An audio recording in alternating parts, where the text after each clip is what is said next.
अस्सलाम वालेकुम friends and welcome back to another video. Bank statement के हवाले से आज की मैं वीडियो लेकर आया हूँ। आप दोस्तों को पता होगा कि किसी भी कंट्री में जाने के लिए बैंक स्टेटमेंट का जो है कितना बड़ा रोल होता है। ठीक है, आपने अपनी कंट्री से अप्लाई करना है, यूएई से अप्लाई करना है, ठीक है, आप कहीं से भी अप्लाई करें, बैंक स्टेटमेंट होना लाजमी है। तो इस वीडियो में बेसिकली मैं आपको बैंक स्टेटमेंट के बारे में ही बताऊँगा कि आप इसको कैसे प्रॉपर तरीके से बना सकते हैं, ठीक है, और मिनिमम स्टेटमेंट कितनी होनी चाहिए। स्पेशली ऐसे मेरे भाई जो कि यूएई से किसी भी कंट्री में जाना चाहते हैं, उन दोस्तों के लिए ख़ास तौर पर ये वीडियो है। लेकिन किसी भी कंट्री से आप अप्लाई करें, ठीक है, बैंक स्टेटमेंट तकरीबन सेम टू सेम ही होती है। बहुत से दोस्त जो ऐसे होते हैं जो कि बैंक स्टेटमेंट तो बनाते हैं लेकिन उनको प्रॉपर पता नहीं होता कि प्रॉपर किस तरीके से बनाई जाती है। हाल ही में एक दोस्त का जो वीज़ा रिजेक्ट हुआ, मैं वीडियो देख रहा था, जिसने जो है यूएई में जो है जापान के लिए वीज़ा का अप्लाई किया था, लेकिन उसकी बैंक स्टेटमेंट भी 40,000 दिरहम की थी और फिर भी उसका वीज़ा रिजेक्ट हो गया था। तो आज की वीडियो में मैं कोशिश करूंगा कि सारी इन्फॉर्मेशन आप दोस्तों के साथ शेयर करूं, तो काइंडली वीडियो को पूरा देख लीजिए। और ऐसी मज़ीद वीडियो देखने के लिए जिन दोस्तों ने अभी तक हमारे चैनल को सब्सक्राइब नहीं किया वो भी सब्सक्राइब कर लीजिए।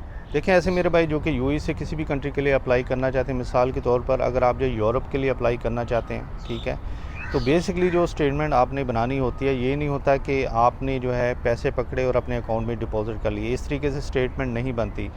ठीक है, आपकी जो सैलरी होती है, ठीक है, उसी के बेस पर आपकी स्टेटमेंट रेडी होती है। मिसाल के तौर पर अगर आपकी 4,000 सैलरी है तो आपके अकाउंट में वो 4,000 या तो फिर कंपनी के अकाउंट से आने चाहिए, या फिर ऐसा होना चाहिए जो WPS के ज़रिए आपकी सैलरी आनी चाहिए, जिसमें लुलु एक्सचेंज, अंसारी एक्सचेंज वगैरह जो भी यहाँ में यूएई की एक्सचेंजेज़ हैं, वहाँ से आपकी जब सैलरी ट्रांसफ़र होती है तो उसके ऊपर वाज़ेह तौर पर लिखा होता है कि आपकी सैलरी ट्रांसफ़र हुई है। और जब आप अपनी स्टेटमेंट निकालते हैं तो उसके ऊपर सैलरी मेंशन किया होता है। क्योंकि मैंने बहुत से ऐसे दोस्त देखे हैं जो कि किसी से पैसे पकड़ कर, ठीक है, अपने अकाउंट में डालते रहते हैं अपने, तो ये बिल्कुल प्रॉपर तरीका नहीं होता है। देखिए, प्रॉपर तरीके से बनाने के लिए जो आपकी सैलरी होती है उसी के बेस पर आपने जो अपनी स्टेटमेंट बनानी है, ठीक है।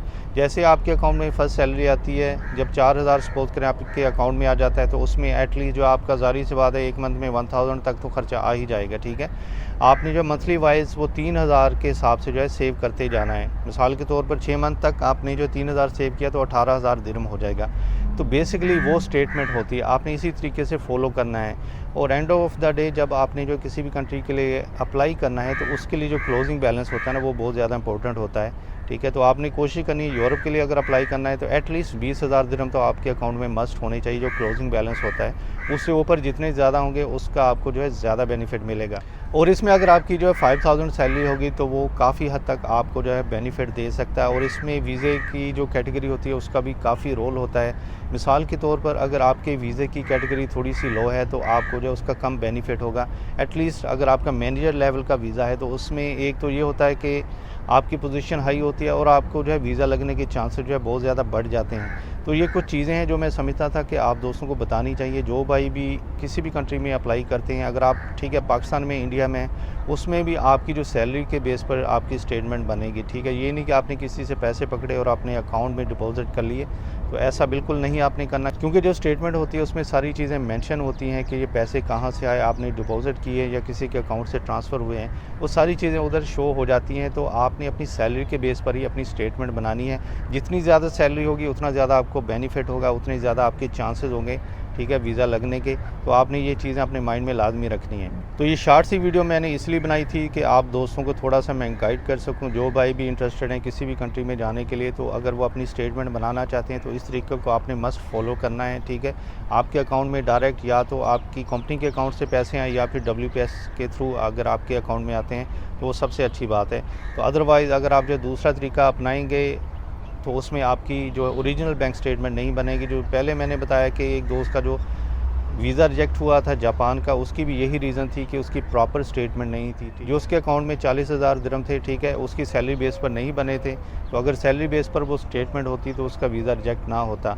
तो ये छोटी छोटी चीज़ें थी जो मैं समझता था कि आप दोस्तों के साथ शेयर करनी चाहिए।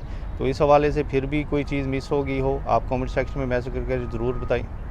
तो ये छोटी छोटी चीज़ें थी जो मैं समझता था कि आप दोस्तों के साथ शेयर करनी चाहिए।